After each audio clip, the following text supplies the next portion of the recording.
সর্বশেষ যে কথাটা আমরা শুনবো এখন সেটা হলো নবী করিম সাল্লাল্লাহু আলাইহি ওয়াসাল্লাম আজকের এই দিনে জনগণকে উদ্দেশ্য করে কিছু কথা বলেছিলেন। এই কথাগুলো বলে তিনি আজকের হজটা শেষ করেছেন।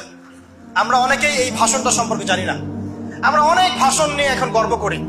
নবী করিম সাল্লাল্লাহু আলাইহি ওয়াসাল্লামের এই যে সর্বশ্রেষ্ঠ ভাষণ, এটা কতজন জানেন? বিদায় হজের ভাষণ। কতজন জানেন বিদায় হজের ভাষণে নবী সাল্লাল্লাহু আলাইহি ওয়াসাল্লাম কি বলেছিলেন উম্মতকে? আমরা একটু আপনাদেরকে শোনাবো, শুনিয়ে ইনশাআল্লাহ লেকচারটা শেষ করব। নবী করিম সাল্লাল্লাহু আলাইহি ওয়াসাল্লাম আজকের এই দিনে 31টা বিষয়ে উম্মতকে নির্দেশ দিয়েছেন। 31টা বিষয়, সবগুলো বলার সময় পাওয়া যাবে না, আমি কয়েকটা কথা বলছি। খুব ভালো হতো যদি আমি অ্যারাবিকটা বলার পরে বাংলাটা বলার সময় পেতাম। আমার হাতে 5 মিনিট সময় আছে, কারণ অ্যারাবিকটার যে ভাব গাম্ভীর্যটা বাংলা আসলে আসবে না। তারপর আমি চেষ্টা করছি। নবী করিম সাল্লাল্লাহু আলাইহি ওয়াসাল্লাম সবার সামনে দাঁড়িয়ে দীর্ঘ 23 বছর অক্লান্ত পরিশ্রম করে দাওয়াতি মিশন কমপ্লিট করার পরে সবাইকে সমবেত করে একটা হজ করলেন। হজ করার পরে তিনি গুরুগম্ভীর কণ্ঠে বলছেন, হৃদয়ের সমস্ত আবেগ বের করে দিয়ে বলছেন, হে জনগণ, আইয়ুহান নাস, হে জনগণ, আমি জানি না আজকের পর তোমাদের সাথে আমি কখনো মিলিত হতে পারবো কিনা।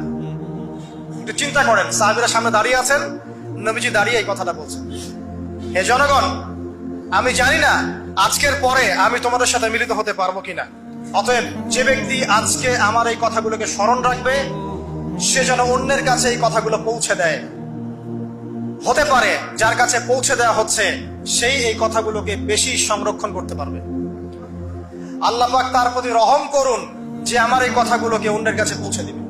নবীজির ভাষণ। এরপর নবীজি বলছেন, জেনে রাখো নিশ্চয়ই তোমাদের পরস্পরের, মুসলিমদের পরস্পরের সম্পদ, পরস্পরের রক্ত, পরস্পরের এই যে জান মাল ইজ্জত, এগুলো একে অপরের জন্য হারাম। মুসলিমদের পরস্পরের রক্ত, পরস্পরের ইজ্জত সম্মান একে অপরের জন্য হারাম। এর হানি করা একে অপরের জন্য হারাম। ঠিক যেমন আজকের এই দিন হারাম, এই শহর হারাম, এই মাসও হারাম। নবী করিম সাল্লাল্লাহু আলাইহি ওয়াসাল্লাম বলছিলেন, জেনে রাখো 3টা বিষয়ে যেন তোমাদের অন্তর কখনো খেয়ানত না করে। 3টা বিষয়ে তোমাদের অন্তর যেন কখনো খেয়ানত না করে। 1, তোমরা যে কাজটাই করবা শুধু আল্লাহ পাকের সন্তুষ্টির জন্য করবে। তোমরা যে কাজই করবে শুধু আল্লাহর সন্তুষ্টির জন্য করবে। তোমাদের শাসক বর্গের কল্যাণ কামনা করবে। তোমাদের শাসক বর্গের কল্যাণ কামনা করবে। 3 নাম্বার, মুসলিমদের জামাতকে আঁকড়ে ধরে রাখবে। মুসলিমদের ইউনাইটেড কমিউনিটিকে আঁকড়ে ধরে থাকবে। এই 3টা বিষয় পালনের ক্ষেত্রে তোমাদের অন্তর যেন খেয়ানত না করে। এদিন সূর্য ঢলে যাওয়ার পরে নবী সাল্লাল্লাহু আলাইহি ওয়াসাল্লাম আরো বললেন, শুনে রাখো হে মানব জাতি, এটা ভালো করে শোনেন, শুনে রাখো হে মানব জাতি,